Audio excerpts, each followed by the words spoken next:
Sayap militer Hamas Brigade Al-Qassam terus melawan tentara Israel yang melakukan penyerangan di jalur Gaza.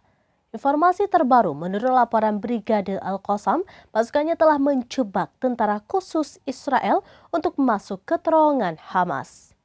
Lantas di terowongan tersebut Al-Qassam bentrok dengan tentara Israel dari jarak 0 km. Tidak hanya itu, Al-Qassam juga meledakkan alat peledak anti-personel ke arah tentara Zionis tersebut, mengutip Palestine Chronicle. Akibatnya, tentara khusus Israel terbunuh dan terluka di utara kamp Jabalia di jalur Gaza Utara. Selain itu, Brigade Al-Qassam juga membombardir kumpulan pasukan musuh dengan mortir kaliber berat di Poros Netzarim, selatan kota Gaza.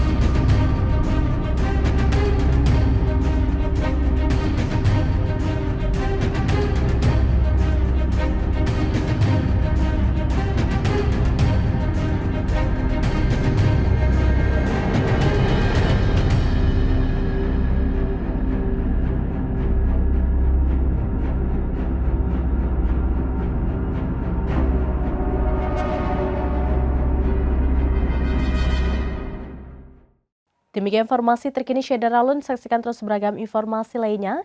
Coba like dan share seluruh akun serambinews.com. Download Tribun X sekarang, menghadirkan lokal menjadi Indonesia.